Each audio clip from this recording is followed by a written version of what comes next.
Again, like I said, let's try to make this a Q&A. And let me know if something's not working right, video, audio or something. I'll try to fix it. All right, so if you have any questions, you can either just post them in the chat or we can make a Zoom meeting real quick so I can have you on the stream as well. So yeah, or you can send me a video if you recorded something in advance. Let me know.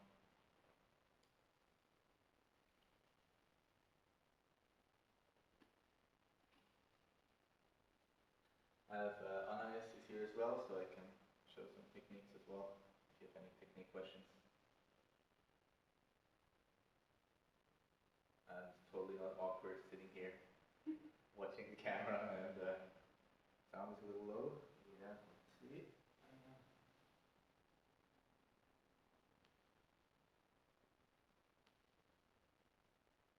I'm not sure if I can boost it more. I can try to talk louder. That's better. Get closer. Yeah.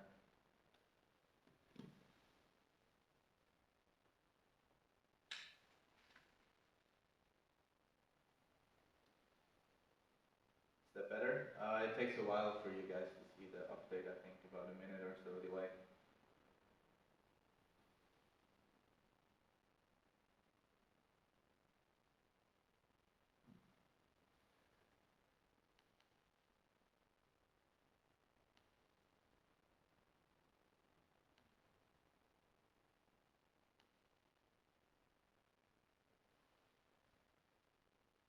Is it better now? Yeah. Mic.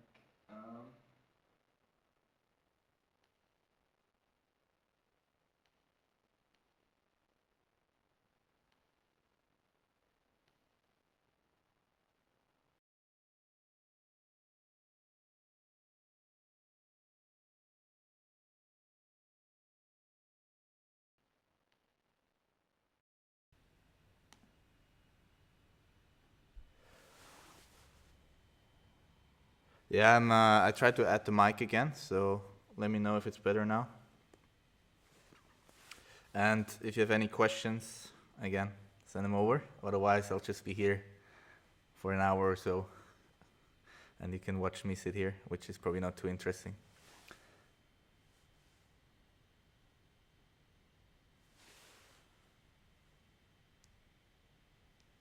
Yeah, I tried to add the mic again, so... Seems okay when I watch the stream by myself, so let me know if it's working for you. Awesome. So, bring your questions. Hope you've all been active at home. I know it's really hard sometimes to get the motivation to do something, but I think it's really important because this might go on for a while. Oh, it's mono. Should be mono.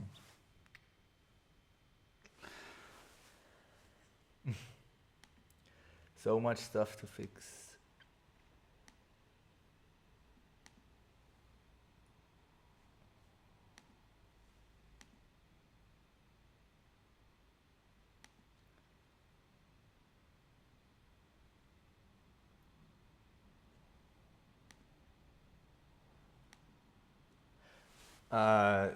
One of you, we have some streamers here, right? Do you know how to set it to mono? I can only select stereo. Oh, here, I think I got it. But I have to restart them.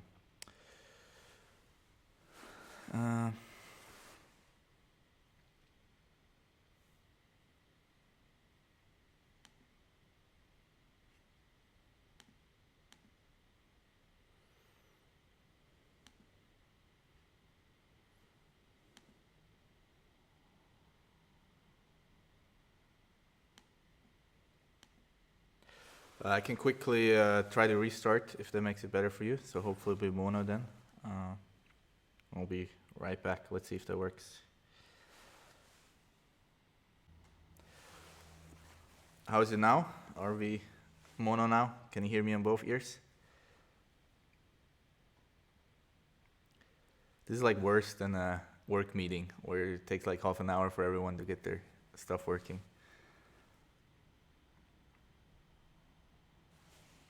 And the delay is horrible. All right.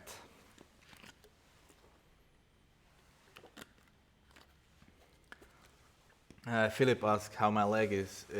It's actually pretty good right now. So I can like range of motion stretching is all the way back.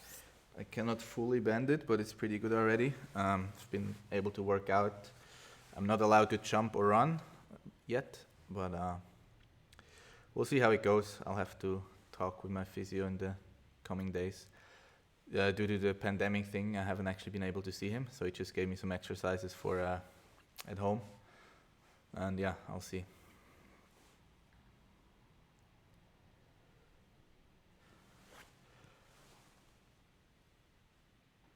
Do we have anyone who wants to call in? We can give that one a try. No, I didn't have surgery yet. I'm not sure yet how that's going to turn out because it feels really good right now and feels pretty stable. My ortho wanted to do surgery pretty much 100%. My physio said we should wait and see how it works out, so we'll see.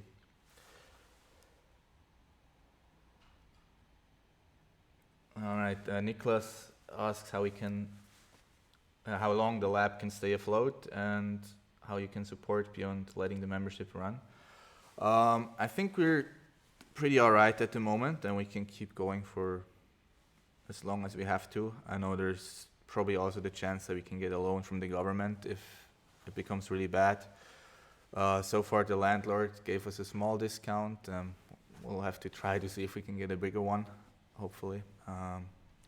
Yeah, now we just wait. I mean, we have no idea how long it's going to take, but I think we'll be fine, especially since so many of you guys have been so helpful. We really, really appreciate it. That's going to help a lot, but I think we'll be fine. Just it's really annoying, I think, for everyone, for you guys, for us, just because everything's standing still and we can't train, and we all love training, right?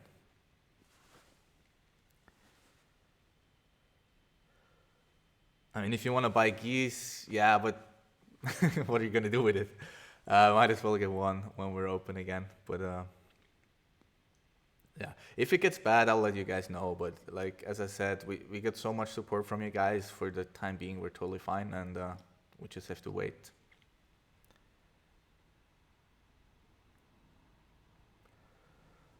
All right. Joshua asks, they've been working on close guard passing. One of the lucky few who can actually train at home. Everyone's jealous, man. What grips do you need to avoid break before you start passing?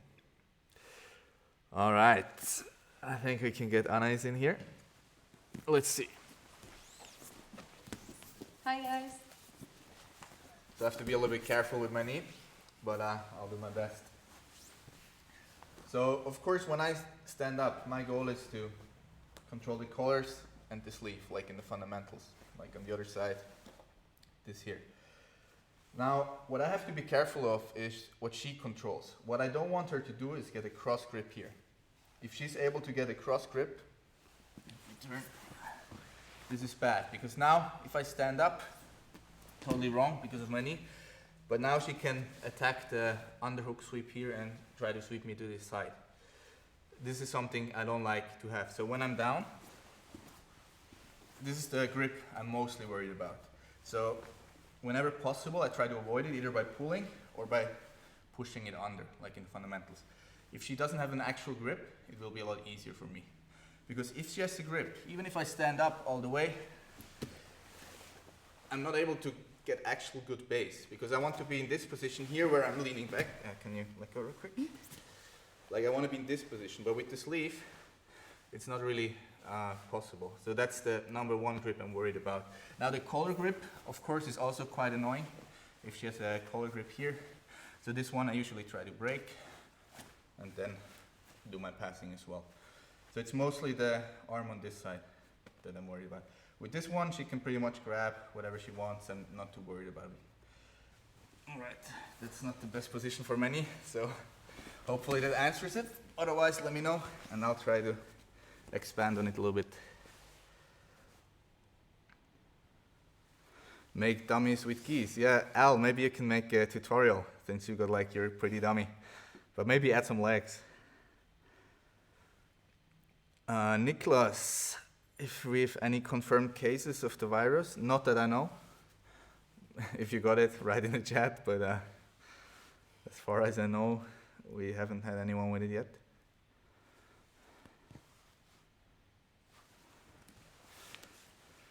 Now at least it's 2 people staring awkwardly at the camera, so I'm not alone anymore.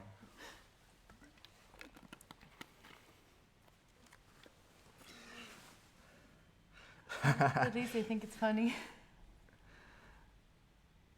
Hi, Chris. You had to make a homemade grappling dummy. You've been annoying Emma too much. She doesn't want to train with you anymore. Some drills. Yeah, I mean, you can do some basic movement drills. There's some really good material if you want to watch it now. If you're into John Danaher stuff, he has a whole free DVD you can watch on that. I try to watch it. I've been seeing too much of his material, so it's hard to stay focused for me because he talks so much. But what I would really recommend is Kaioterra Online. He put up a lot of solo drills as well, and you can get the website for at least 2 weeks free at the moment. So you can make an account on kaioterra.com, and he also has a lot of solo drills to go with it. He also talks really about like why you do what, so I should probably watch them too, so I don't miss out on all the details. Like Kaio is really specific on that. So yeah, so there's Kaio, there's Danaher, and I'm sure there's some other resources as well. But to be honest, like you'll get some benefits from doing the solo drills for sure. If you're learning to move a little bit, you might, but I'm not sure how much better it will make your game actually. So if I'm not able to train, like at the moment because of my knee anyway, I like to study a lot more than actually try to do something like solo drills. So for me, there's a couple of things that go into making technique successful, and when you drill, what you're working is basically the timing. Like, but there's also like the knowledge, like what you're doing, why you're doing it, and that's something you can work really well even if you don't have someone to train with. But that's more like watching videos, taking notes, making flow charts, things like that. And for me, that's like 90% of the work is the preparation, and the drilling is just a really small part of it.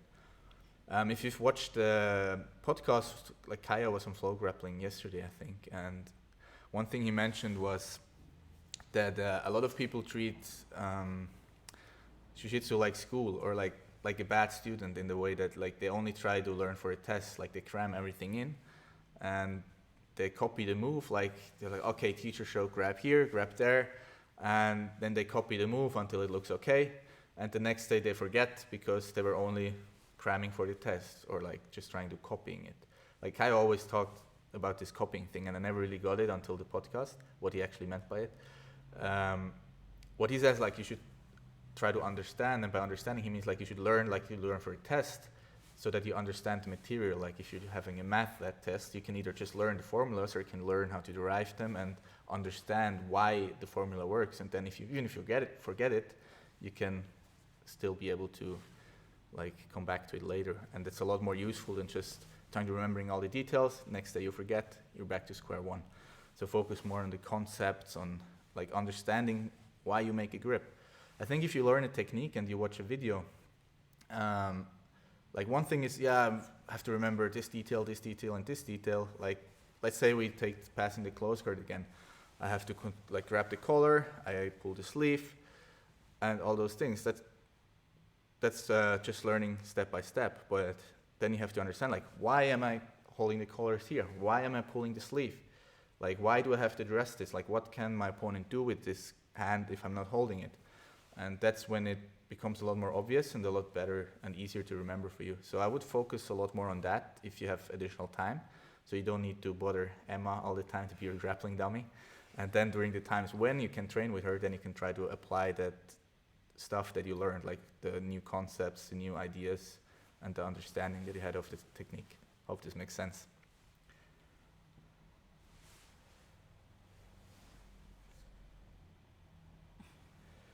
Oh, Joshua had it. Damn.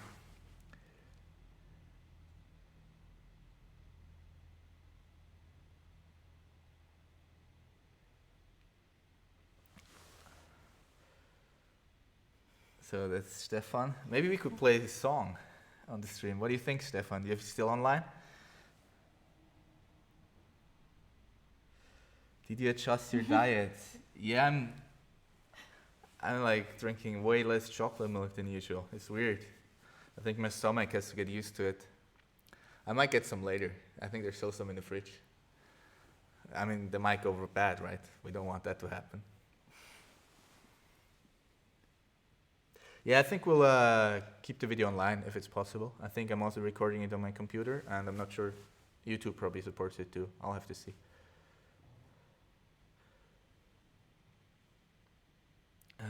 Mental stuff. Do you have any tips, techniques on staying motivated and not losing focus?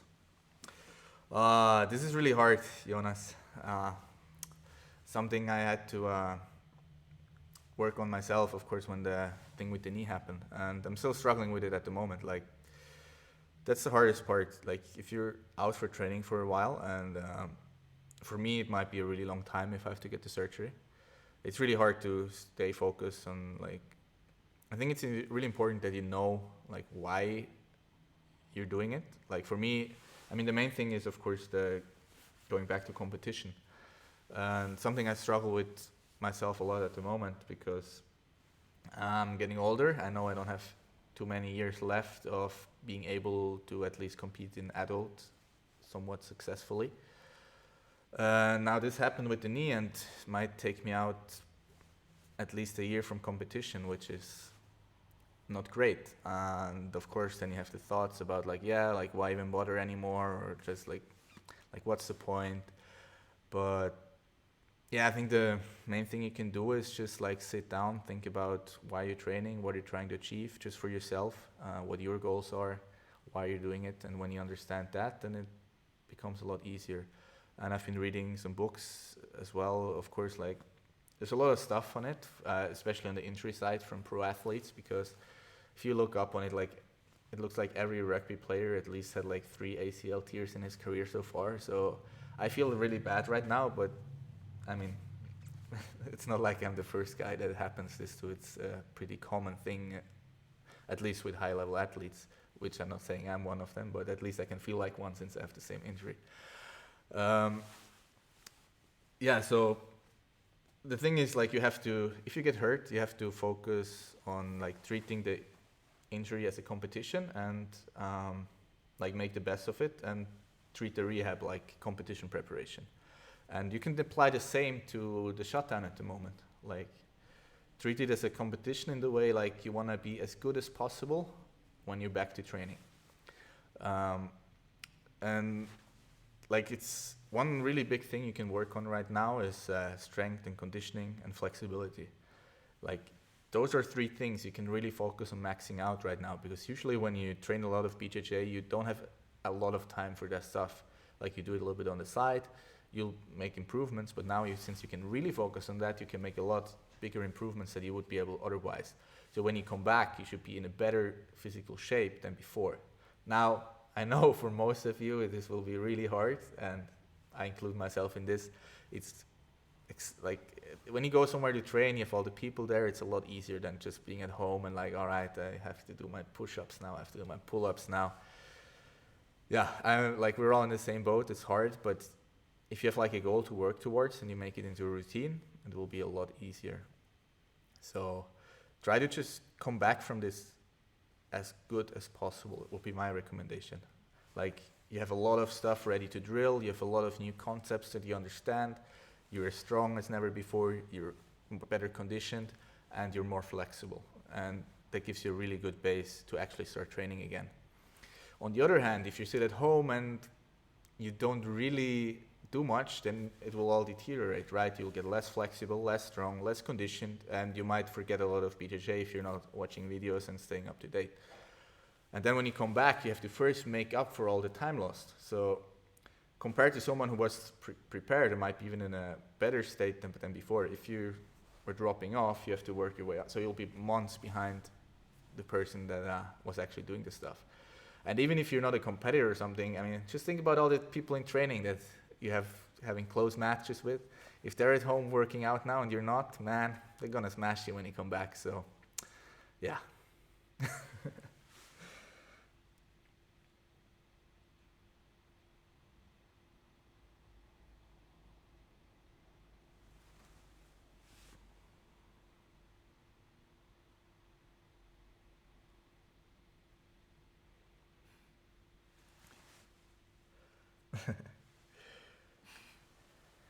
Yeah, changing environment is important. Yeah, it's really hard for us at home. We have a 1.5 bedroom apartment with 2 people. There's not a lot of spaces to go. We have a little loggia, like an indoor balcony. So we've put in an exercise bike, a couple mats, and some resistance bands there, and that's where we're working out. So that's working out all right for me. And for me, the only thing that works is if I have a routine. Like I have my home office. At lunch, I go on the bike for about 30 minutes, and then after work, I do the rest of the stuff that I have to do. And you just have to like try to find your times where you always do it. If you try to do it randomly, it becomes a lot harder, at least for me.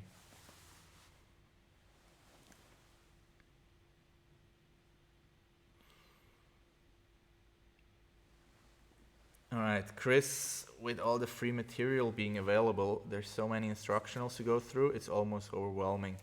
You recommend going through them one by one or doing a bit from all of them? Definitely one by one. Like, I know there's a lot of stuff available, and I got like a couple myself, of course. And if you skip between them, it will be way too much and way too much information overload. And it's not like you're in a hurry right now, since this might go on for quite a while. So just take one, really try to understand it, understand the concepts, take notes, take some drilling notes, and then once you got one, then you can move on to the next topic. But of course, you don't always have to do a full instructional. If you're looking for some specific information, then you can only take that from something. So a lot of times I actually prefer the online websites, and there's a lot of free stuff right now, like kaitera.com, where you can like look for fixes for a specific problem. And the DVD is more like if you want to add something completely new to your game. One thing I'm watching right now is like a crab ride instructional that just came out from 2 brown belts that are really good. So of course I'm watching it to see if they have 1 or 2 more details that I can learn from them. But yeah, it's probably different if you're learning from the beginning. So yeah, it's actually hard for me to, because like for me, I'm in a spot right now, there's not a lot of new information out there. Like if I watch an instructional, I know usually at least 90 to 95% already, and I have to dig for those last 5% of details that are new to me. But if you learn something completely new, then yeah, hard to say. But I think it's important that you like look at it position by position and get a good understanding of the position. Now, some advanced instructionals might be too much if you're just starting out. Like in some instructions, there's like the counter for the counter for the counter for the counter for the counter. And if you're a white belt, like you don't need that. You need the first move and then maybe the counter for the counter. And I would forget about the rest for now and just focus on that first, and then later you can watch it again and add the next level and the next level and so on. If you do like the whole sequences right now, when you're not able to train and try it out, it will probably be too much. But a couple new options for every position, that will probably work well.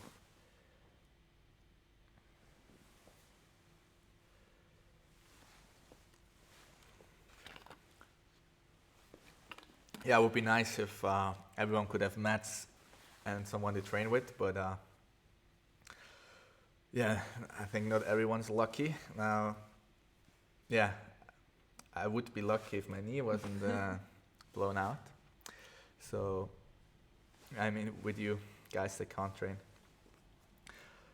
All right, Tiago, do you remember at which point you started to turn a bunch of techniques into a game? Does it make sense to think about that since I'm a white belt, or should I just focus on learning techniques at the moment?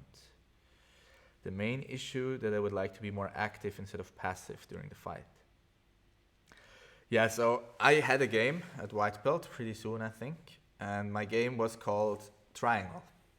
I looked like you, Tiago. I was like 60 kilos, 0 muscle, just skin and bones. And my triangle was my only weapon, and it worked. But like you can always have a game, like no matter what level you're at, like you will always have stuff you're good at that you know. I had like a couple different setups for the triangle that worked for me really well. Back then I watched Ryan Hall Triangle DVD. I think JB gave it to me back then. And that really helped my game a lot. And even in my first competition, I think I don't remember, I got at least one triangle. Yeah. But yeah, that was my only game, and later on I added onto that. So it's always like you always want to have a plan of what you're trying to do from the main positions or some submissions to go to. So definitely find your game, but also make sure you don't focus too much on one thing in the beginning. So you have to find the balance between the two. I think a lot of people over-specialize. Like if you're a white belt, I have to be really careful here with what I say, because otherwise people might feel personally attacked. If you have a specific submission that you always catch everyone with, and I'm having more than one person in mind right now, but yeah, I'll let you to figure it out. And you only focus on that, then like you get really good at that one thing, but you kind of neglect everything else. It's not bad to have something you're good at, but just make sure you keep the balance between having a broad game and a specialized one. I think the time to really specialize is probably late blue, purple belt. Usually what I always recommend is that white to blue, you try to really learn the fundamentals well. And that means from all the main positions that you usually end up in, you have a couple options that you're good at. So with the curriculum that we have, this should be covered. But of course, you can also replace some stuff with, if you like something else really well, like, I don't know, you have heard knee shield, half guard stuff, but if you're like, oh, I really love deep half guard, I don't know why, but if that's you, then of course you can also play deep half instead. Or if you don't like the collar sleeve open guard and you prefer De La Hiva, that's totally fine. But you just need some options from all the main positions as a late white belt, I would say. But of course, if you always repeat the same positions, it can get a little bit boring. So I also recommend you pick something else and you try to get really good at that, just something for fun. And that can be something more advanced. It can be berimbolo, it can be Kaitera footlock, or I don't know. It can be probably not flying armbar, but yeah, so focus mostly on the fundamentals, but also I think it's good to have something that you really enjoy doing, that you have fun doing, and work on that as well. And to be more active instead of passive during the fight, it's more like you have to know what you're trying to do. So if you have one or two options in every position, so you have something to go for, so you can be active. I think the problem is when you don't know what you're trying to do, that's when you're like looking for something or just trying to see if your opponent makes a mistake, and that's why it takes longer for you to do something. So if you have those just one or two options from every main position that you can always go to, like if you're passing the guard, maybe like go for a knee slide pass. If they block me, I go to the bullfighter pass, and then drill that a little bit, and then you have your main option. So you never have to be passive during passing. You can always immediately, like first thing you know, okay, try the knee slice. If it doesn't work, go to the bullfighter, try the knee slice again. And that's how you can be active. Then if you take this concept a little bit more advanced, so maybe for the more higher belts, something I've been working on myself, like I think at Munich we had some talks with Philip and Jonas, and one thing, I don't know, Danaher talks about it all the time, and it's kuzushi, so that's from judo, that means off-balancing someone. So in judo, before you go for a throw, you always want to off-balance your partner, and then you can attack the throw. If you attack a throw without kuzushi, without off-balancing, they will easily be able to counter the throw because they have good position. Now in BJJ, for sweeping, this makes total sense, but I think it makes sense for every technique. Like even if you're in bottom mount, think about your opponent having perfect balance. How do you off-balance him? It's not really possible. I'm not talking about a big bridge or something, but you can break his position. And we do that by like inserting the elbow between the knee and the ribs, for example. Now I've broken his solid mount position and it's not as solid anymore, and now I can start to work my escapes. So what I'm trying to rethink my own game at the moment like this. So I never want to attack from a solid position. I always want to get my opponent out of position and then attack. So I'm actually trying to do this with the whole fundamentals, since I have time now, go through all the different weeks, and like it will still be the same techniques, but just with a slightly different approach to teaching it, I think, and hopefully this will understand more. And that also, like, we had this discussion because it was like, when should you use strength and when not? Like, because we always like, oh yeah, technique conquers all, like you shouldn't use strength, but then you watch competitors and of course everyone's using strength and explosiveness. So my understanding at the moment is you use as much strength or explosiveness as you need during the kuzushi, during the off-balancing or breaking the position. And once you have that position broken down, then you can start to react, where you only go with what your opponent gives to you.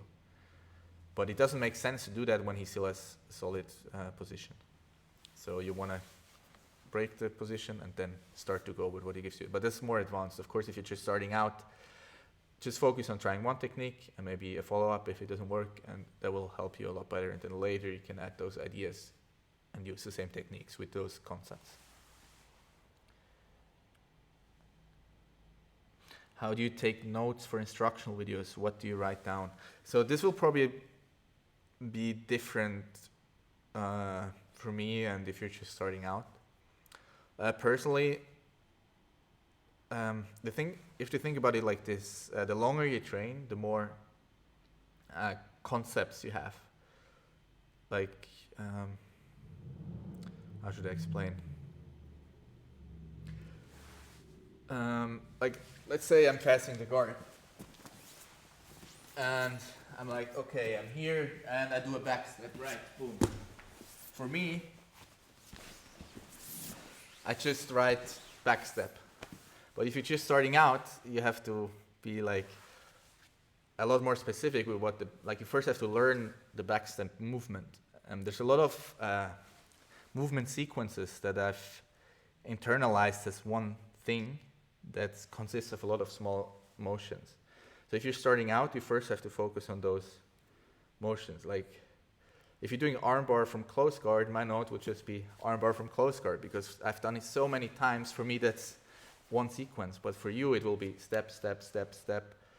And then once you get more experience, like all those steps merge together into one thing that you can then write down. So it really depends. In the beginning, I would just write down every detail, maybe why. Like really try to understand why. Like I think in our videos, we do this pretty all right, I hope. I know I got this from Kaio. Like Kaio always tries to explain why he does a grip. And that's what really helped my own game as well. Like, even when he didn't explain it, I always try to understand, why am I making this grip? Why am I moving my hips? Why am I taking a step?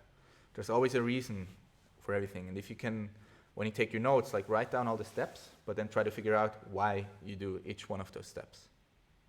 If you get stuck somewhere, of course, shoot me a question and I'll be happy to help you out. Or call. All right. What's a good place to order mats? No idea. Haven't ordered mats just for the gym. We have a discount from Fuji. Maybe if you want to get like the real mats, puzzle mats, I have no ideas. I think some people order some for home, so maybe someone in the chat can help.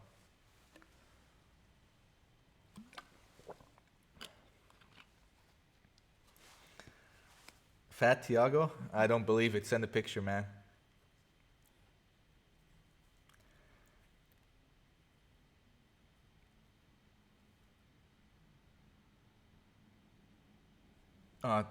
Training techniques on both sides.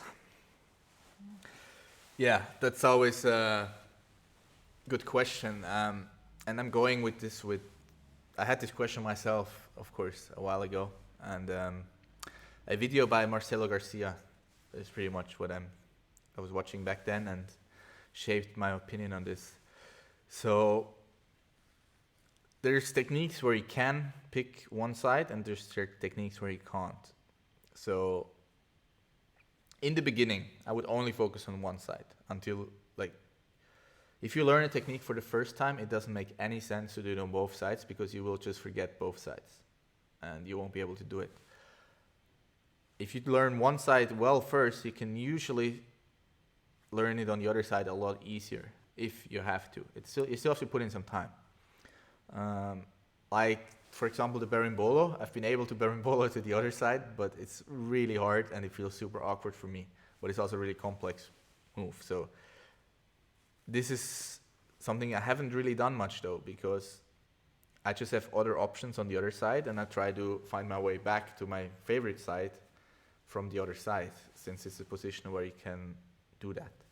But let's say you're stuck under bottom side control, you probably don't have the option of choosing which side to escape from. And you don't want to be that guy where everyone knows, hey, if you have all side control on the other side, he doesn't know how to get out. So you have to find the balance there. So in the beginning, when you learn it, pick one side, stick with it, 100%. And always to the side that is being shown in class, so you don't have to remap everything in your head. If you've done it 1-2 times and you feel comfortable with the technique already, then you can try it on the other side for sure, if it makes sense for you.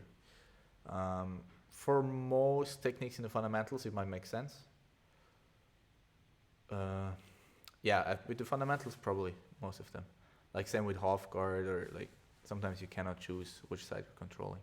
But with a little bit more advanced techniques, a lot of times I have different techniques to the other side.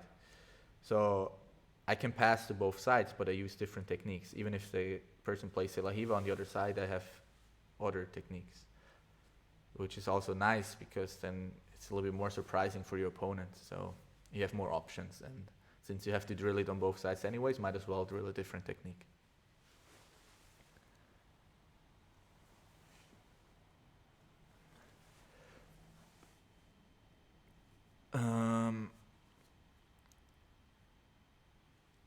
Should you only focus on one side? Yeah, as I said, there's some people who really focus on the other side, but that can be tricky. Like 90% of people in BJJ will always pass to the left side.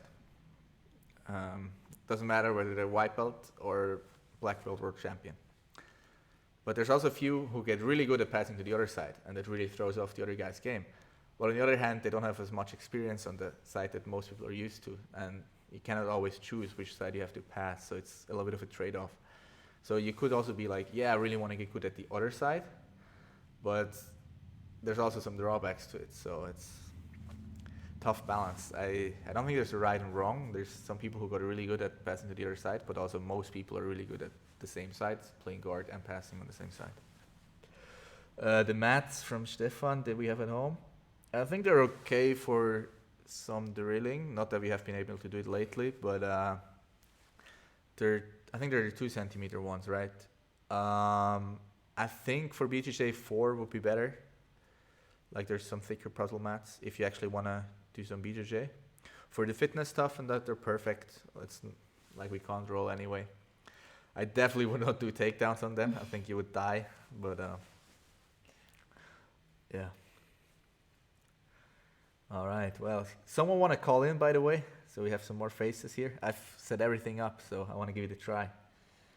If you have Zoom and you want to say hi to everyone, or you have a question, or you want to show me some cool move you've been working on, and everyone. Send me a message on WhatsApp if you want to call in. I'll give you the Zoom link and you can connect.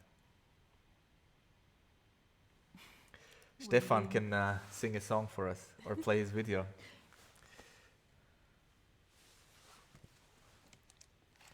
Do you have any questions? No. I'm waiting on questions. Should we do this more often, by the way? I think we're probably going to run out of questions really soon. So maybe I can come up with some other ideas. I was thinking about doing some video analysis, if that's something you guys would be interested in, like some competition footage, either from pros or even from our guys, if you want to have me analyze one of your matches. And I can figure out how to like draw on the screen and do that kind of stuff. It will also be cool. But of course, I only going to do it with your matches if you want me to. What is the Zoom link? Just write me on WhatsApp. I'll give it to you, Stefan. See if that works. Yeah, that's going to be an experiment.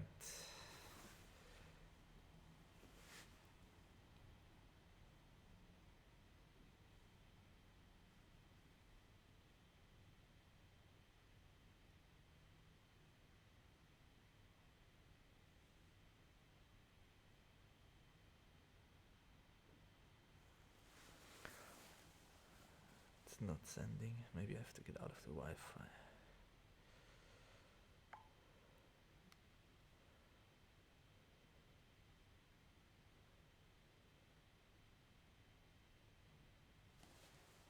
Live workout with Lucas will be fun.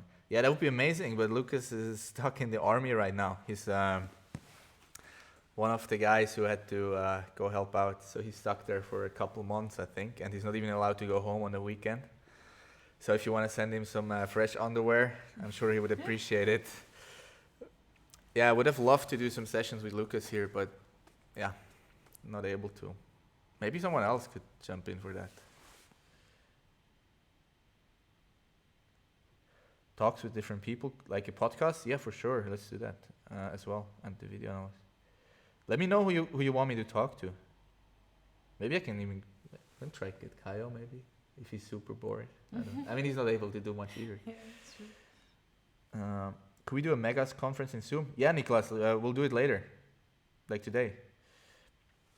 It will be super chaotic, but we'll definitely do it after, as soon as we're through with the live stream here. Maybe I can even stream it. If you want me to analyze matches, send me some specific matches you want to have me analyze, especially what you're interested in, and of course also your own if you want to understand like something. Hopefully I won't be too harsh. Stefan, will you perform live? I hope so. Did he actually connect? No, not yet. Stefan, I sent you the link. Yeah, Nicholas, you can jump in later too if you want. And then later we'll get everyone on in. Let's see how that works. This is my first time streaming, so I was reading up on it a lot and trying to figure it out. I want to make it real professional. But yeah. Ooh, is it actually so? Yeah. Yeah, it makes probably sense. Like, we don't have to record this Zoom meeting. Good idea. Just now. We'll perform Stefan's live performance though, when he finally calls in. Where are you, Stefan?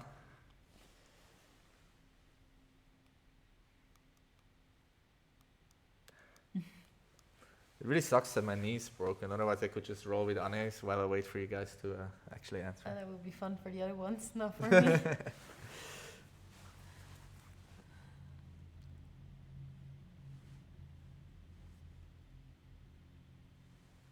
No, I'm still a bit sick. Well, you can still call in though. You don't have to sing. Or someone else, some question. Beatbox, Thiago? Can you beatbox, Thiago? The meeting has ended. Oh, I need to make a new one. Since.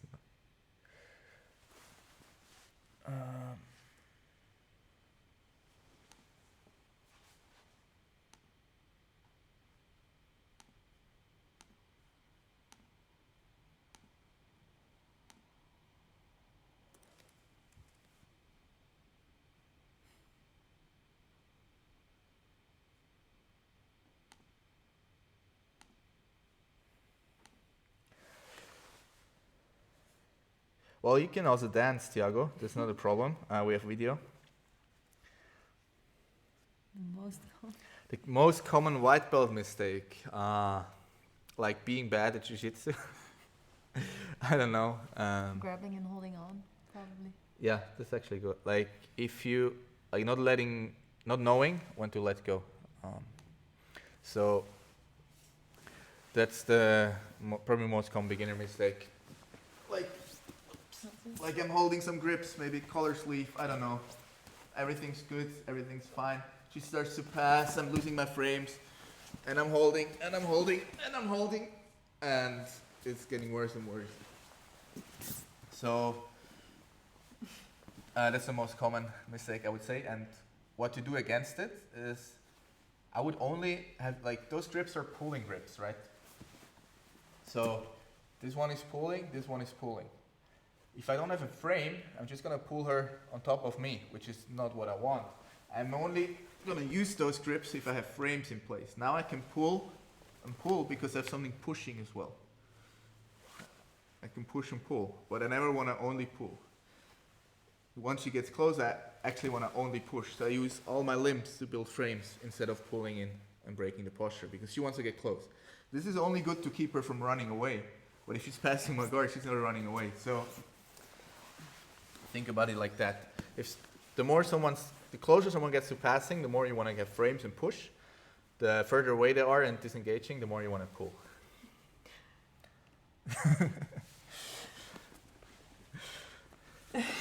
Oh man, don't get me started on white belts, man. I'm bad. Even blue belts are not safe. I know. Once you're a purple belt, then we can talk. Sorry, white and blue belts. Still someone left in the chat? Everyone logging off. No, we love you all, even though we beat you up all the time. Well, you. Any good books on BJJ? I know, I've read a couple over the years. I never really got into the technique ones. Like, there's some with pictures of techniques, and it was alright like 20 years ago, but now with all the videos, it doesn't make any sense to me. A video is a lot better to convey information than text. There might be some conceptual ones, like I know there's the Jiu-Jitsu University that a lot of people love, but so far I haven't really come across a BJJ specific one that I really like. But I've been reading a lot of books on like performance, sports stuff, and that's really useful though. But then it doesn't have to be BJJ specific. There's some really good books. You can probably make a list at some point if you want to read some stuff. So like how to perform better and all that stuff, because that doesn't change between sports. And for the actual BJJ stuff, I would focus on videos instead. Yeah, but even the Jiu-Jitsu University one, like they filmed everything now. They have it on their website. So like at least the techniques, it makes sense to watch the video instead of just the techniques in the book with a couple of pictures. That being said, the fundamentals are better. I mean, the Riberos, they're awesome, of course. But I have to say, sometimes they don't explain all the small details behind the technique. Like, they take more the approach of teaching it a little bit simplified, which might be easier to pick up as a beginner, but also it will be problematic a little bit later down the line, because in the beginning that's how I learned. I watched actually a lot of their videos when I started out, but at purple belt, when we joined Kaioterra, the association, I had to relearn everything. The reason was like I missed a lot of details of the techniques, and a lot of them didn't work for me. One example was the flower sweep. I've learned it a couple of times. It was like grab the pants, if you don't know what it is.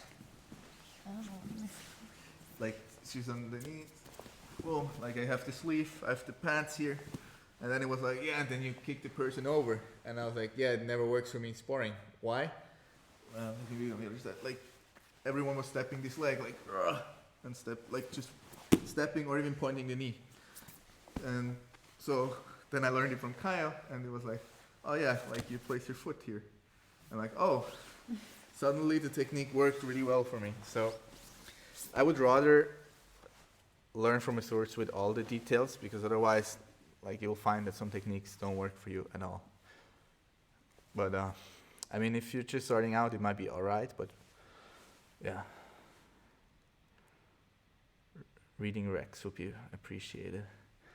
Yeah, what books have I read recently though? One sports motivational ones. Yeah, so one that was, Jonas, what was the title of the one you also really like? Maybe you can write it. How bad do you want it? Oh, How Bad Do You Want It? That's a really good one if you're competing. It's just puts your head into the right mindset, I would say. Talks a lot about endurance athletes and how they deal with the pressure and the pain of competing, and especially in endurance sports, there's not a lot of technique involved because you're just trying to beat the other person on a. Oh, did Stefan call in? Stefan, hello? Oh yeah, looks like it. Yeah. Should we put you live?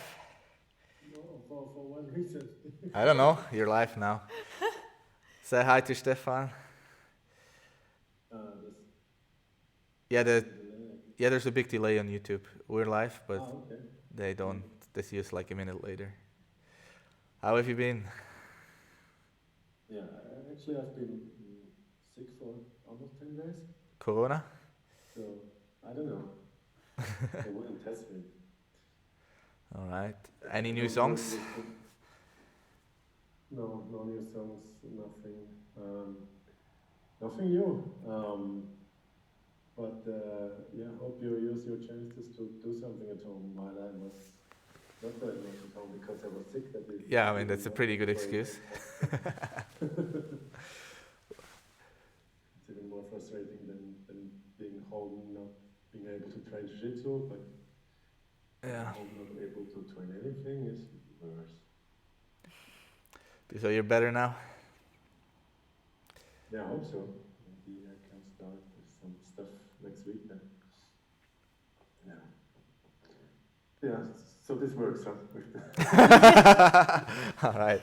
I'll leave you out of it so it doesn't have to be awkward then. Okay. Bye. Thanks for coming in. Ciao. All right.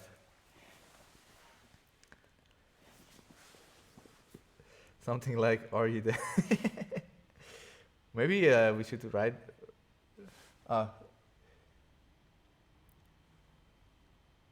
Inner game. Oh, I missed a couple messages, so I'll go through them again. Inner game of tennis. Yes, I remember reading this a while ago. I think it was pretty good, but been a while.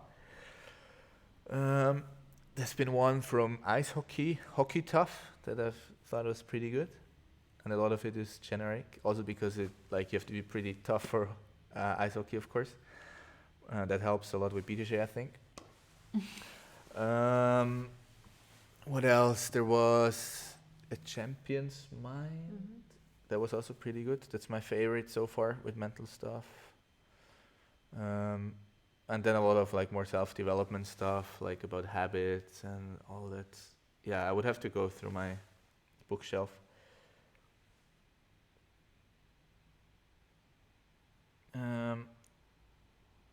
Do you know why Mikey left CTA? I actually asked Kaio. He doesn't actually know because Mikey apparently didn't talk to him. So, yeah, we don't know. Mikey switched, he has switched teams a lot over the years. Like every 1 to 2 years, he usually changed teams. It's been 3 years with CTA. I mean, it is what it is. I don't know. No inside information there. I'm sorry. I tried. No, I'm not gonna mention that stuff on the stream, Thiago. Never know who's watching.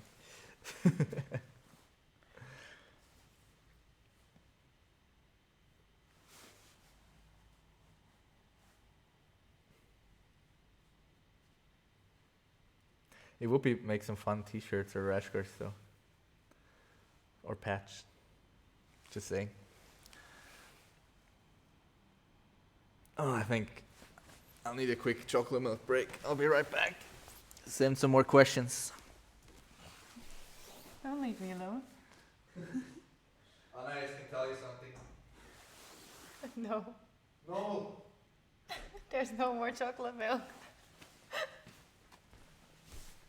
I think Sevi stole all the chocolate milk, or Tim, or I don't know who. My chocolate milk's gone. I'm gonna cry. There's not a single chocolate milk in the fridge. Guys, send some help.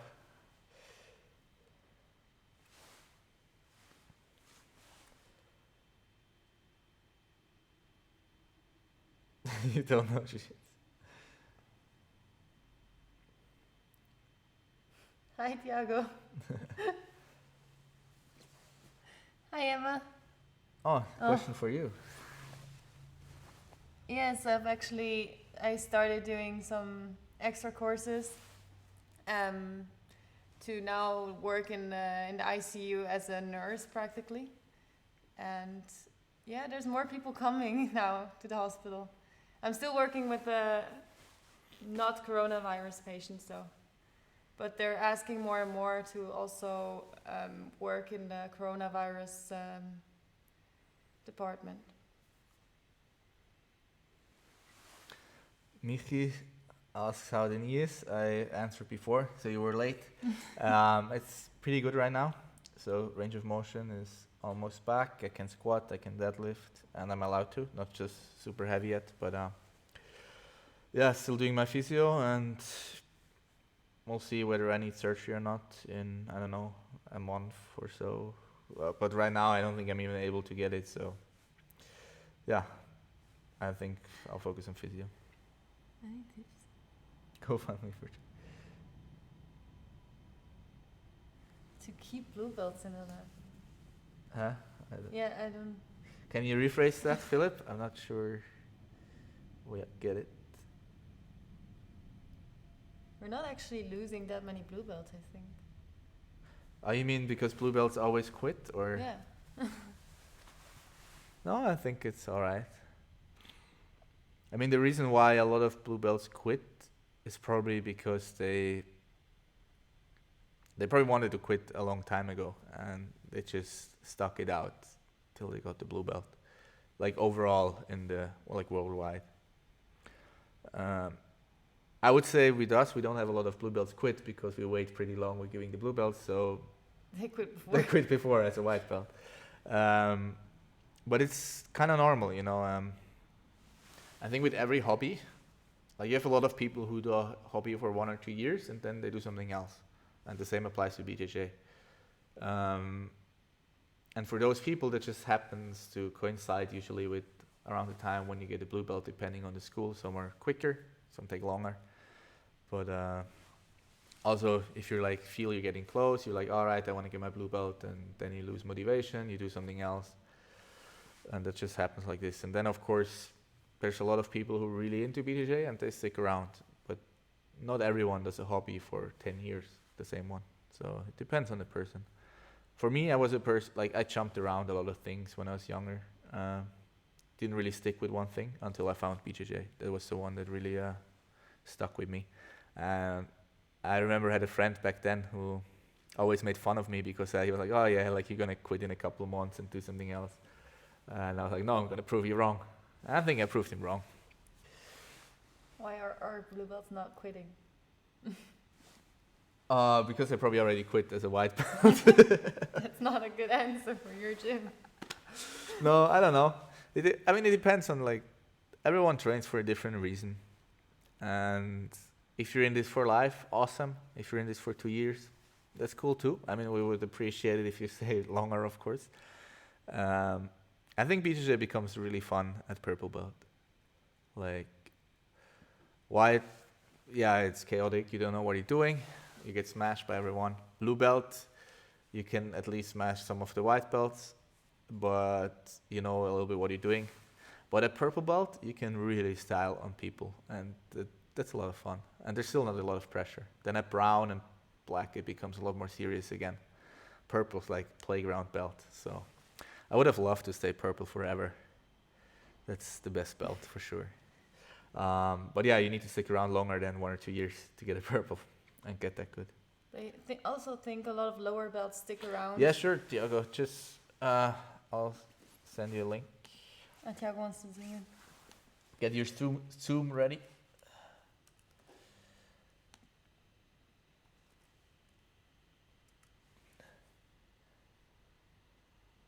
Are you gonna make fun of me, Tiago, because you destroyed me in Diabotical? I was playing some games with him, but I used to play a lot of online games when I was younger, like mostly Counter-Strike, some Quake, some StarCraft, Warcraft. And I was like talking with Tiago, like, oh yeah, like usually when I play with people, and like they can't do much because I played a lot. When, like, you know how much I train jiu-jitsu right now? That was me gaming back then. But I didn't have to go to the gym, so I just go home, turn on the computer, and don't stop. But I found out Tiago was a lot worse than me, and he's really good.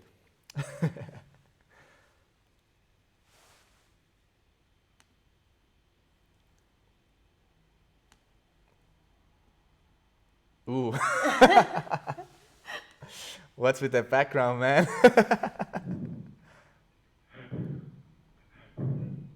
Oui. Can you hear me? Yes, you're on. You're live. Oh, you got yourself. Oh, there is a delay on YouTube. Okay. Yeah. Yeah, but I just put some background to have some validation on my question. Nice to see you guys. I hope you guys are well. Okay, my question. Can I go to the question? yeah, of course. Okay. So you said before about the flower sweep. Yeah. That it never worked, and then you learn a detail that it worked. That's one of the sweeps I'm working at the moment. But my question is more related to how do you deal with when you think that a technique is not for you because of your body type or whatever reason, or do you think that every technique works for everybody? Do you know what I mean? Because sometimes in the training we learn a technique and I think, oh man, I love this technique. It works for me. It works for my movement, for my body type. I feel good doing it. And sometimes you learn some techniques and I think, oh man, I'm never going to use this. Is this the right approach or is this a bad approach? Yeah, so man, I'm feeling really under pressure here with Hicks and Gracie staring at me.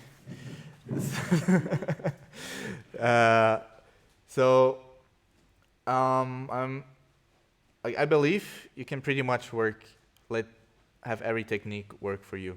I changed, man. Just some stubborn vibe. But like not every technique is gonna work as well for you as it will for other people because everyone has different proportions and different physical attributes. So I hate deep half guard. That's one thing I never really enjoy too much myself because I feel my legs are way too long and I always lose the foot of the other person when I try to do it.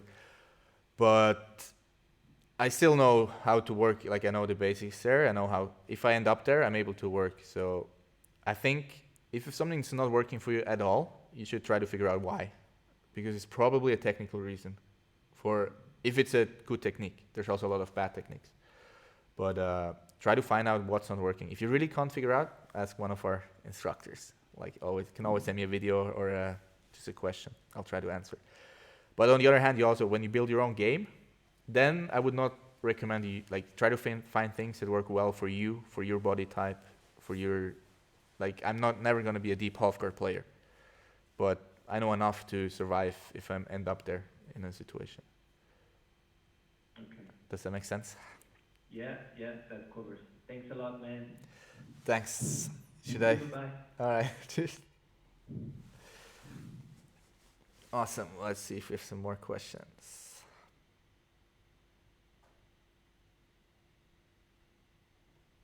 Yeah, Niklas said the Dunning-Kruger effect explains a lot of cases. Once people realize how much they don't know, it can be overwhelming and easier to move on to the next thing. Niklas, I wish Blue Belt realized how little they know. I'm just kidding. Sorry, Blue Belt. I'm getting really bad stares here. I'm not sure at Blue Belt you're already at the level where you realize how little you know. I think that comes a little bit later. I don't think I know nothing, but there's sometimes I learn a position and I realize I know nothing, even though I felt I knew a lot. Happened to me at Europeans. I ended up in 50-50 guard, and I know 10 different techniques from 50-50. I've drilled them, I've used them in sparring a lot, but I realized after Europeans I don't actually know 50-50. I know the techniques, but I don't understand the position, the concepts, the grips, and something I'm working on right now, and I want to get better at it. Just because you know techniques doesn't mean you really understand. But yeah, that was a little bit off topic now. But yeah, it's definitely, I think it's frustrating once you realize you don't actually know that much. Or you think you know everything, and that's why you quit. I don't know.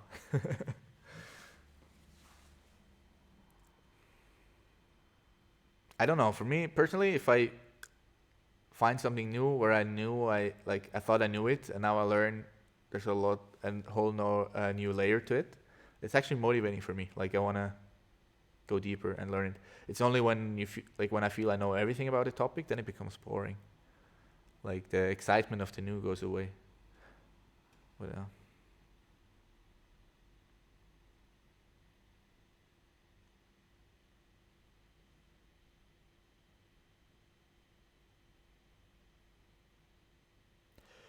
Do you have anything else? We can do a group workout. Just kidding. We probably could do it at some point though. Would be fun.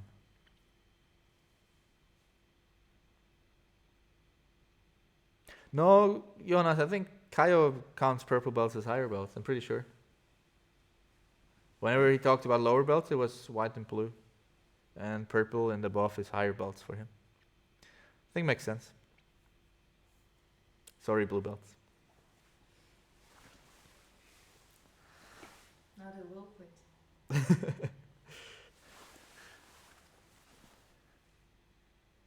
No, I think you have to make it to purple, because then you know how much fun jiu-jitsu can actually be. Like, if you think it's fun now, man, you're going to be amazed once you get to purple belt. And usually people who make it to purple belt don't really quit unless something big happens, like a bad injury, like something worse than any, I don't know, some family things, having kids. But even then, they'll probably find a way to train somehow. But usually purple belts stick around because it's so much fun.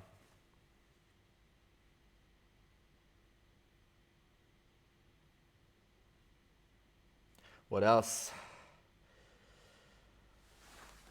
Anything else we can talk about? I mean, I know you guys are probably bored at home, so.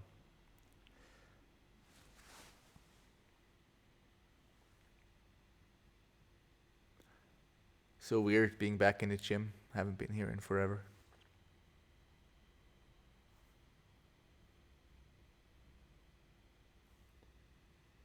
Do you have any question, Alice?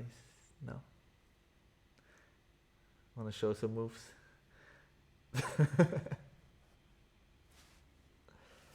So for future ideas, we got the video analysis, we got some podcast chats with people. Yeah, and with the podcasting, let me know who you're interested in. Some ideas I had was gonna put the people on the spot.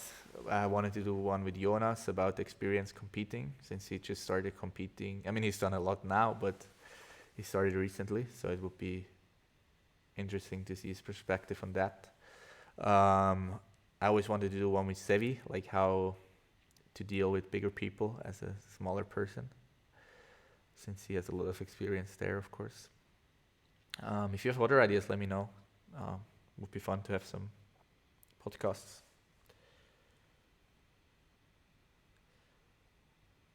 The milk diet.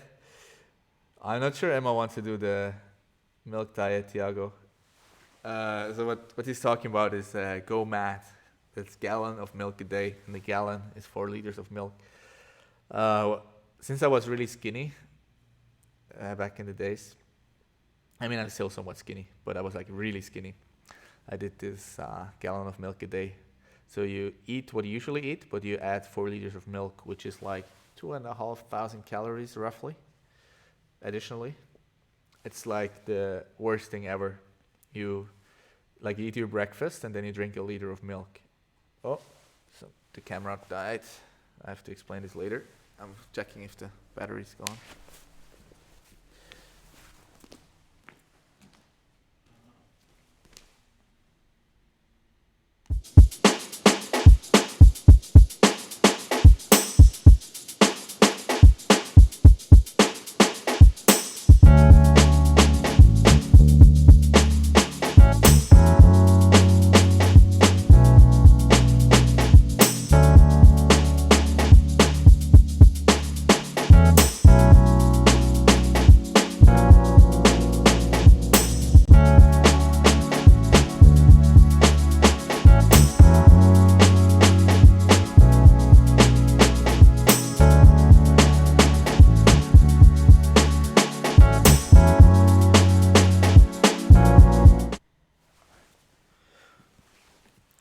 I hope it's working again. Battery was running out. So where were we? Milk diet, go mad. So yeah, basically after breakfast you drink a liter of milk, after lunch, after dinner, and you have to add another liter somewhere else. Do you feel like throwing up? Like I was eating breakfast, had to sit down after for like 30 minutes. If I stood up, I had to throw up. So yeah, bad memories, but it really helps when you struggle to put on weight. it worked. I put on quite a bit of weight, and it's like you do it for a month or so, but your stomach really stretches out, and then after you're actually more hungry, and that's always a problem if you're really skinny. Your stomach's not big enough to actually have hunger, I think. All right, good action movies with good portrayal of BJJ. I don't know. John Wick? No idea. Most movies take it way too far. I think there's some decent ones, but I haven't seen them. There's like, maybe some other people can fill in there.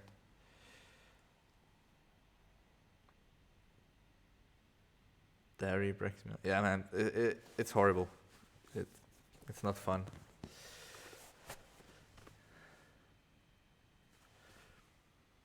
What's your suggestion if you're one of the bigger, stronger guys to avoid overusing strength and body weight in rolling instead of focusing on technique? All right, so I actually wanted to make a video about this a while ago. That's a really good question. So what I always tell people how to approach this is like you pretend the other person is infinitely strong. And let me show you what that means.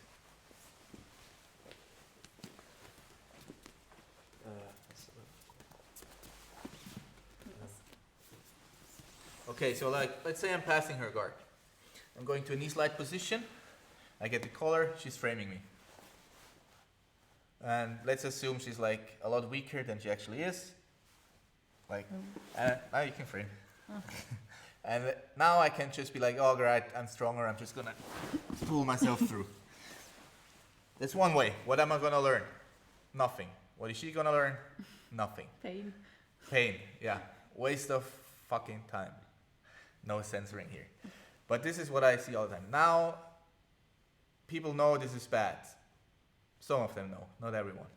And then they go the opposite. And they play like this. Like, okay, like...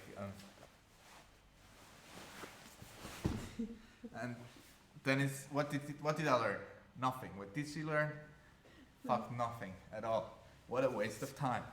And that's usually how you see people roll with big size or strength disparity. Also, a lot of girls know this probably because a lot of guys either go way too strong or they are like a dead fish and don't do anything. So how you should roll, how you get both a lot out of a roll, is you just pretend your partner is really strong. And we have some people who are really, really good at this. And my favorite example is always Lloyd. He's probably not in here, I don't know, he's probably drinking somewhere. But he's really good at this. And Lloyd got good really fast. And he's pretty strong and athletic. So like if you watch him roll with me, man, like it's crazy. But when he rolls with someone weaker, it's really technical. And that's how he's doing it. Like we're here, boom, frame, like okay, try to pass here, like frame, boom. Like whenever she frames, I accept it. Like I'm not gonna break through it. Or if she has, like, I don't have to be weak. I just go with I always go where there's no resistance. Like if she has a collar, like I'm not gonna be like breaking off. I'm like, oh shit, okay, now I have to work with the collar grip. Maybe I can try stepping over. So I'm finding ways around her frames or her grips instead of just breaking everything because I can. So I'm gonna learn a lot more. She's gonna learn a lot more, even though we have different strength. If you can train like this, you will be an amazing training partner. People will love training with you, and you will get a lot better in a quick time if you can train like this. This is how you get good at BJJ.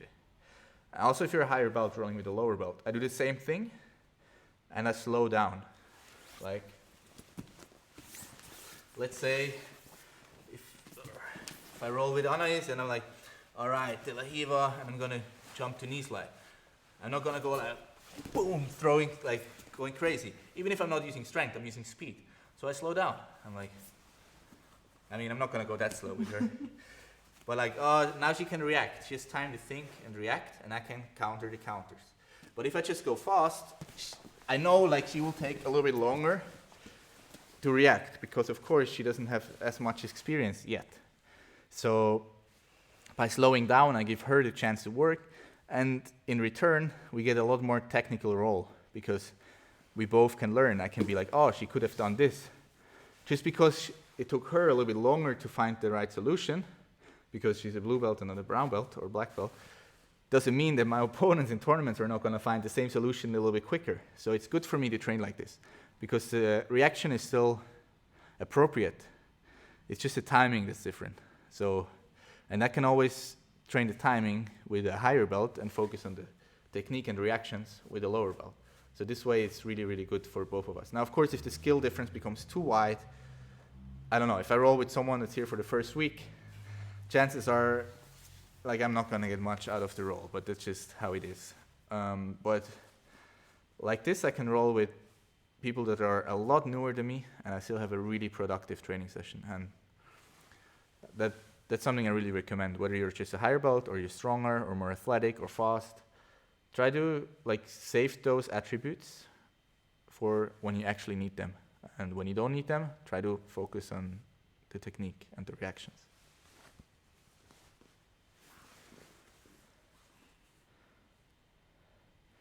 How do you deal with newbies that overuse their strength weight benefit? Man, this is really hard, and the only answer is become like a purple belt. Once the difference becomes too high, it's really, really tough to do. This may be something for Sevi to answer if he's in the chat. I know it took him quite a while to get, now he can beat, if you're 120 kilo of muscle, Sevi will beat you up. But when he started out, it was of course not like that. It's not something that just happens. Takes a long time of getting smashed. Now, of course, I would highly recommend in the beginning, avoid those people. If they don't learn, don't roll with them. You're going to get hurt. You're not going to learn anything. They're not going to learn anything. It's a waste of time. Why even roll? I would rather sit out, if I was a white or blue belt and I roll with someone I know it's going to roll like this, where it's not going to be beneficial, what's the point of me being in bottom side control for 5 minutes or even tapping a couple times? I'm not going to learn anything. It's not realistic. It's not what happens at the black belt level. I'm always thinking I want to become the best black belt that I can. And this doesn't happen at black belt. Just because right now you don't have the answers doesn't mean you won't have them in the future. I would rather roll with someone where I can work on those answers. And in rolling, I would rather sit out and watch someone else roll and learn more than just being smushed for the whole 5 minutes. Now, this is talking about someone who's really, really bad. Of course, you can still have a productive roll with someone that's using a lot more strength or weight than you, if you can still work. But if it's that different that you just can't do anything, just skip the roll. And if they don't want to learn how to roll properly, you can try to coach them through, what I said before. Make sure they're not a dead fish, and make sure they're not doing the opposite. If you can find that middle ground, then you have a good roll. But if there's some people who never learned this, and I don't like rolling with those people, so you probably won't appreciate it either. Tiago asks if you should play some Overwatch. Man, if you guys are up for some Counter-Strike, hit me up. Or some Quake. Even though it's not fun playing Quake with Tiago, I've heard.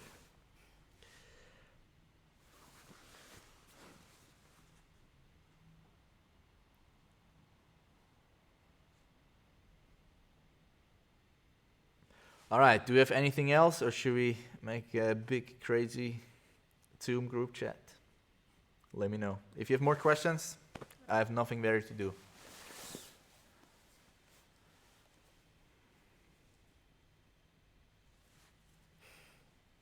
Waiting for the Oh yeah, I need to wait a minute to see your answers. What about Warzone or League? Man, I don't even know all those new games. You're old. Yeah, I'm old. I only know Counter-Strike and Quake. Don't leave me out, guys.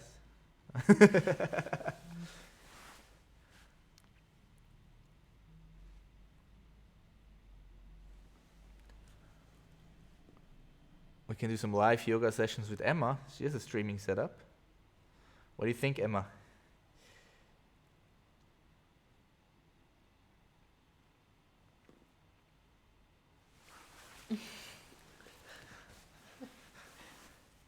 Any tips on dealing with the body triangle while someone has your back? Yes. This is really bad. So,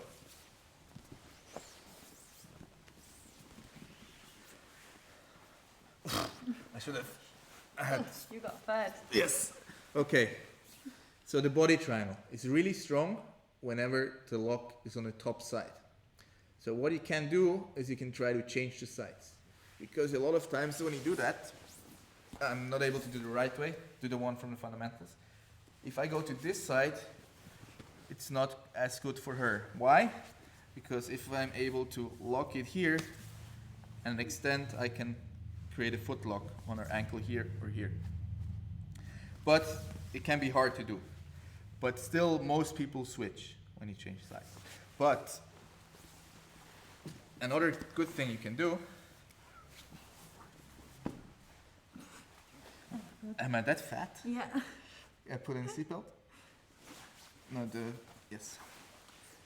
You can frame this knee, because the more you can push here, like this is where it would open up. But of course, you're not going to be able to just do that.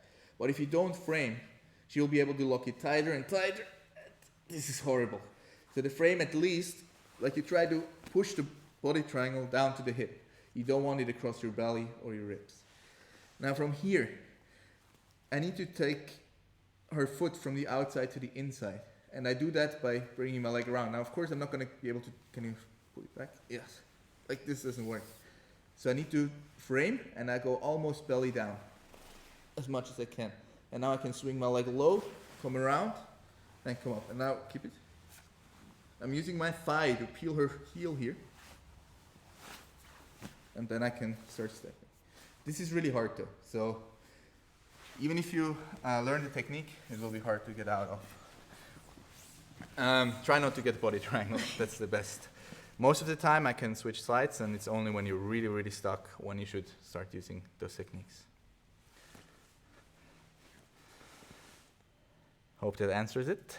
Otherwise, I think on kaioterra.com he has some videos on the topic as well that I would recommend. Age of Empires too. Man, I'm not the only old guy here.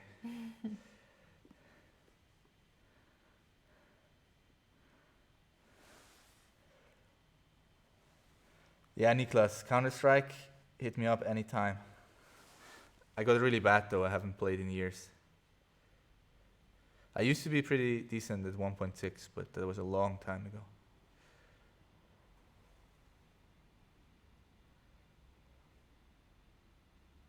Should we hop on a Zoom meeting, guys? Or do you have any last questions? I'll wait like a minute or two, otherwise I'll send you guys the link.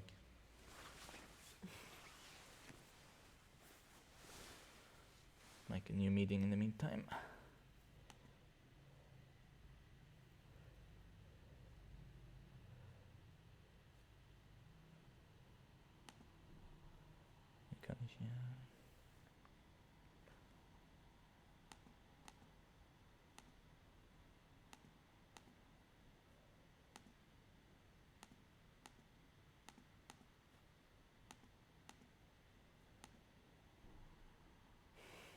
Kann man nicht? Ah, hier.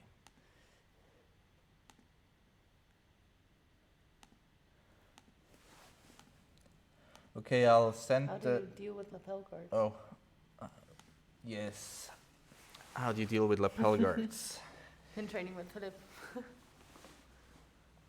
Okay, there's a lot of lapel guards, so we won't get into everything. There's some good videos on Atos online if you want. If you talk about the regular worm guard, the reversal worm, of course you don't want to let her get this whole set. You remember it? It's been a while. It's been a while.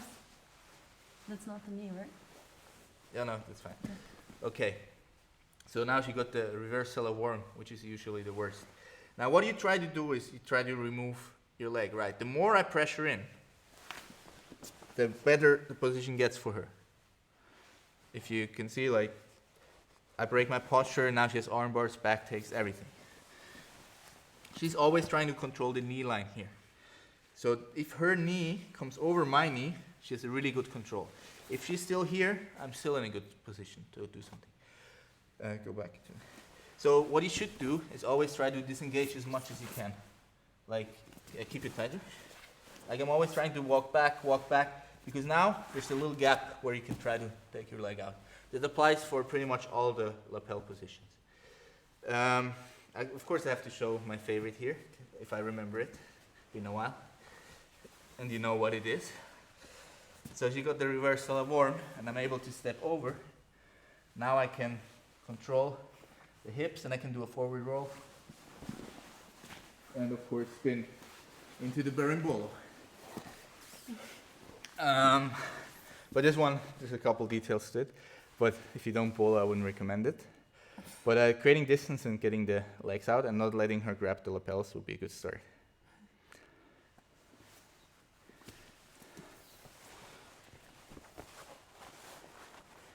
Tips for training as lightweight. Yes, training or learning as a smaller person.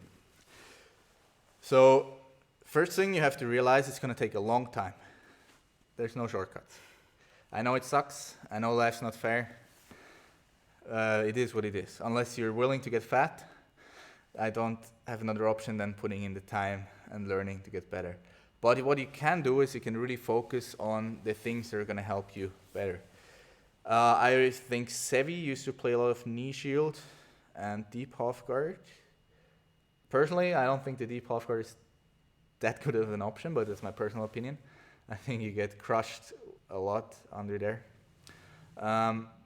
What I really like is playing with as many frames as possible. And if you watch Mikey Musumeci doing his open weight fights, that's exactly what he did. So you want to have as much between you and your opponent. So what guards are good? Any kind of open guard where you can use your feet and your hand. Like if I'm playing collar sleeve, I have 4 controls, I can use my arms, I can push. Like even if she puts a lot of weight on me, I can easily keep her away, even if she's much heavier. But on the other hand, let's say De La Riva can be okay, but I kind of lose one. So you can use it to push a little bit. But again, like the collar sleeve is probably the best option because you can have 4 blocks. Even this one can push a little bit if you want. Close guard is actually not always that good because I lose my legs and it's just my arms, right?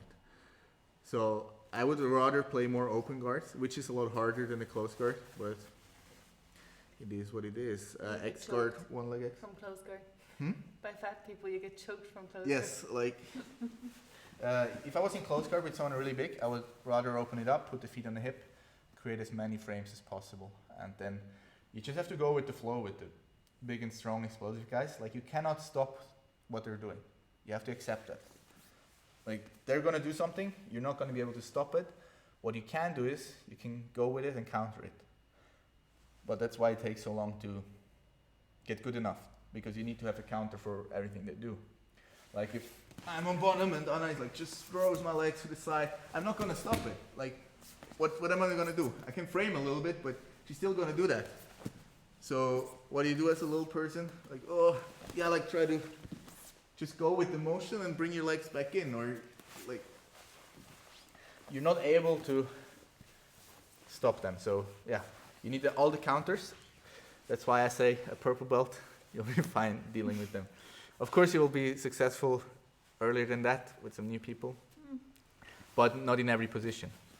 You might be fine, like if you close sleeve, but then if you take it out, it will become hard. So yeah, try to focus on the guards where you have as much between you and your opponent. That's an interesting question. You don't think that? If you're not on top, you're losing this one? Yeah. Depends. Are we talking MMA? Yeah. Well, it depends. Not always. There's some people who are really good at beating up people from bottom close guard in MMA even.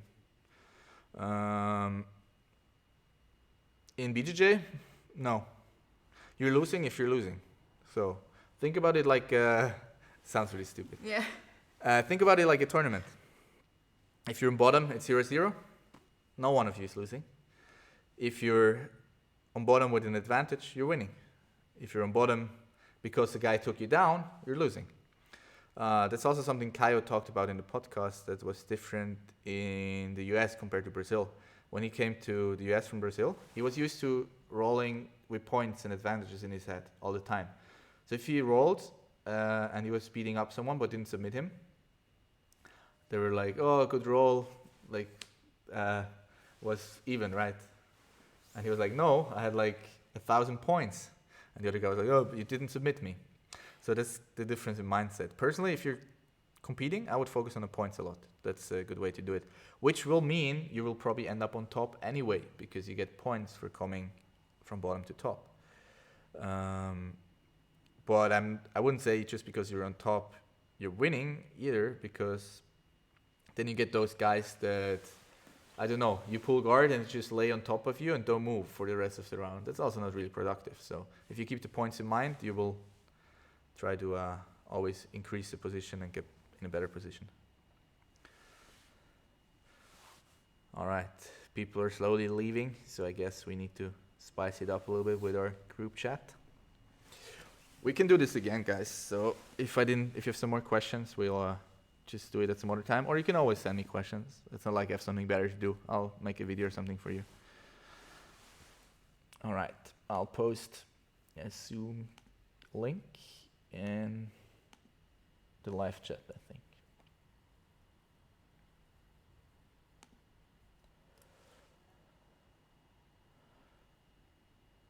And then once we have a couple people in here, I'll stop the stream so you can talk about whatever you want with no evidence of what you said.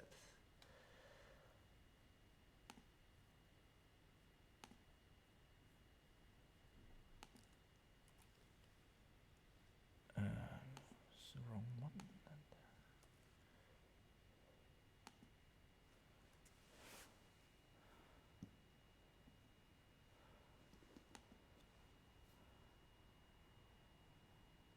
Okay, I posted the link. Join the chat and we'll finish off there. If you're not gonna come, thanks for dropping in. We already have Niklas He here. looks angry. I close my other computer. Yeah, no worries. I'm not gonna put you on stream, so.